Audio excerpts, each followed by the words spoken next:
رمضان كريم كريم كريم شهر عظيم عظيم عظيم. السلام علیکم ورحمۃ اللہ وبرکاتہ. عید الفطر کے آنے میں چند دن باقی رہ گئے ہیں. اس سے پہلے صدقۃ الفطر کے مسائل سمجھ لیتے ہیں. سب سے پہلی بات تو یہ سمجھی جائے کہ صدقۃ الفطر کیوں واجب ہے، اس کے اندر کیا حکمت ہے اور اس کے کیا فائدے ہیں. تو دو فائدے حدیث کے اندر صدقۃ الفطر کے بیان کیے گئے ہیں. پہلا فائدہ تو یہ ہے کہ صدقۃ الفطر کی وجہ سے اللہ تعالیٰ ان تمام لغزشوں اور گناہوں کو معاف فرما دیتے ہیں جو رمضان میں روزوں میں اور عبادتوں میں ہوئی ہیں.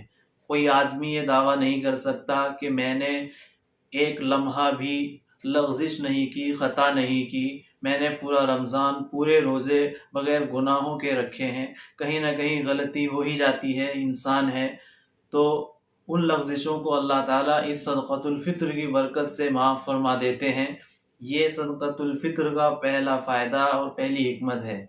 دوسرا فائدہ اور دوسری حکمت اس کے اندر یہ ہے کہ ہمارے معاشرے کے جو غریب لوگ ہیں، جو نادار لوگ ہیں، جو کمزور لوگ ہیں، جن کے پاس اپنی ضرورتیں پوری کرنے کے لیے مال نہیں ہے، ان کے پاس کوئی ذرائع نہیں ہے، تو ایسے لوگوں کی عید بھی اچھی ہو جائے، وہ بھی عید کی خوشیاں اچھے طریقے سے منا لیں. تو یہ صدقۃ الفطر اس لیے واجب کیا گیا ہے کہ مالدار لوگ ان کی مدد کریں تاکہ وہ بھی خوشحال طریقے سے عید منائیں. یہ صدقۃ الفطر کی دو حکمتیں اور دو فائدے ہیں. صدقۃ الفطر کس پر واجب ہے؟ تو ہر اس شخص پر واجب ہے جو مسلمان ہو، عقل مند ہو، بالغ ہو، مرد ہو یا عورت ہو. ہر اس شخص کے اوپر واجب ہے جس کے اوپر زکوٰۃ فرض ہے، اسی کے اوپر صدقۃ الفطر بھی واجب ہے. اور ایک شخص وہ ہے کہ جس کے اوپر زکوٰۃ تو فرض نہیں ہے لیکن اس کے پاس ضرورت سے زیادہ اتنا مال ہے اور اتنا سامان ہے کہ اگر اس کے ذریعے سے 52.5 تولہ چاندی خریدی جائے تو وہ چاندی اتنی قیمت میں آ جائے. مثال کے طور پر کسی کے گھر میں کوئی ڈش لگی ہوئی ہے، کوئی ٹیلی ویژن ہے یا کوئی ایسا ہی سامان ہے جس کی شریعت میں ضرورت نہیں ہے تو وہ ضرورت سے زائد کہلاتا ہے. تو ایسے شخص کے اوپر بھی صدقۃ الفطر واجب ہے. مرد کے اوپر اپنا صدقۃ الفطر بھی واجب ہے اور اپنے نابالغ بچوں کا صدقۃ الفطر بھی واجب ہے.